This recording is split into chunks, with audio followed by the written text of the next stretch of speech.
নফস কি, তা কিভাবে ড্রাইভার করবেন? নফস বলা হয় মানুষের কামনা, বাসনা, চাহিদা ইত্যাদিকে। এক কথায় যাকে বলা হয় প্রবৃত্তি। আল্লাহ তাআলা মানুষ সৃষ্টির সময় তার স্বভাবে কতিপয় চাহিদা দান করেছেন, যেমন আহারের চাহিদা, যৌবনের চাহিদা, কর্তৃত্বের চাহিদা, ক্ষমতার চাহিদা, লোভ, লালসা ইত্যাদি।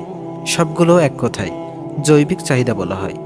আর এইগুলোই হলো নফস বা প্রবৃত্তি।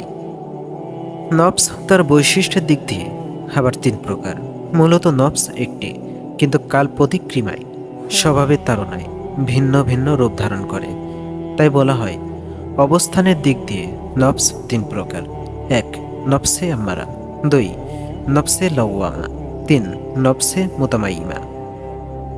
এক নম্বরে বলা হয়েছে নফসে আম্মারা বা প্রতারক আত্মা, অর্থাৎ যে নফস মানুষকে কুপ্রবৃত্তি ও জৈবিক কামনার দিকে আকৃষ্ট করে, সবসময় খারাপ চিন্তা ভাবনা পোষণ করিয়ে রাখে, সবসময় অনৈতিক চাহিদা পূর্ণ স্বার্থে ব্যস্ত রাখে, সবসময় খারাপ কাজে উৎসাহিত করে।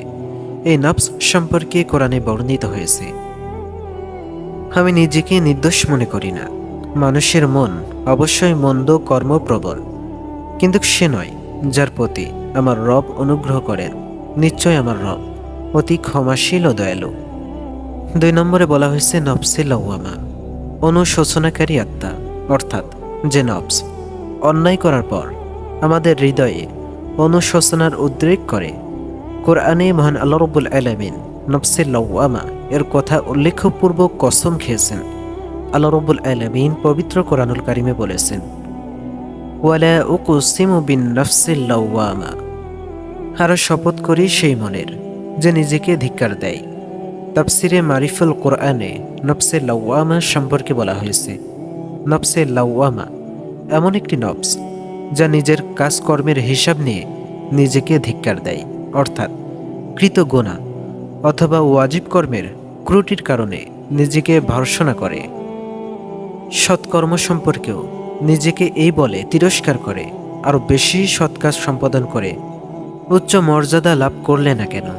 হযরত হাসান বসরি রহমতুল্লাহ আলাইহি নফসে লাওয়ামা এর তাফসির করেছেন নফসে মুমিনা। তিনি বলেন, আল্লাহর কসম, মুমিন তো নিজেকে সর্বদা সর্ব অবস্থায় ধিক্কার দেয়। সৎকর্মসমূহেকেও আপন কর্মের অভাব এবং ত্রুটি অনুভব করে, কেননা আল্লাহর হক পুরোপুরি আদায় করা সাধ্যাতীত ব্যাপার। ফলে তার দৃষ্টিতে ত্রুটি থাকে এবং তার জন্যেও নিজেকে ধিক্কার দেয়। এবার আসা যাক তৃতীয় নফস সম্পর্কে, নফসে মুতামাইনা, অর্থাৎ প্রশান্ত আত্মা, অর্থাৎ যে নফস সকল কালিমা থেকে মুক্ত এবং যাবতীয় মহৎ ভাবনায় পরিতৃপ্ত, সমস্ত খারাপ কর্ম থেকে মুক্ত। হে প্রশান্ত আত্মা সম্পর্কে মহান আল্লাহ সুবহানাহু ওয়া তাআলা বলেছেন, ইয়া আইয়াতুহান নাফসুল মুতমাইন্না ইরজিই ইলা রাব্বিকি রাদিয়াতাম মারদিয়া। হে প্রশান্ত আত্মা, তুমি তোমার পালনকর্তার কাছে ফিরে যাও সন্তুষ্ট হয়ে। তাফসিরে মারিফুল কোরআনে নফসে মুতামাইনা সম্পর্কে বলা হয়েছে, এ নফস আল্লাহর প্রতি তার সৃষ্টিগত আইনগত বিধিবিধানে সন্তুষ্ট। আল্লাহ তার প্রতি সন্তুষ্ট। মহান আল্লাহ রাব্বুল আলামিন এসব প্রশান্ত নফসকে সম্বোধন করে বলেন, আমার বিশেষ বান্দাদের কাতারভুক্ত হয়ে যাও এবং আমার জান্নাতে প্রবেশ করো।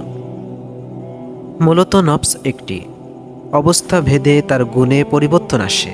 নফস আমাদের কর্মের দ্বারা পরিবর্তিত হয়। যদি তা লাগামহীন হয়ে যায় তখন তা আম্মারায় পরিণত হয়, কিন্তু যখন নফসে লাগাম পরানো হয়, তার গোলামি পরিত্যাগ করা হয়, তখন ধীরে ধীরে তা মুতামাইনায় পরিণত হয়। এজন্যই বলা হয় নফসে আম্মারা প্রায় সকলের মধ্যেই বিদ্যমান। তাই আমাদের সর্বপ্রথম কাজ হচ্ছে নফসে আম্মারাকে নফসে মুতামাইনায় ড্রাইভার করা, যাতে নফসের গোলামি থেকে রক্ষা পাওয়া যায় এবং তার প্ররোচনা থেকে নিজেকে দূরে রাখা যায়।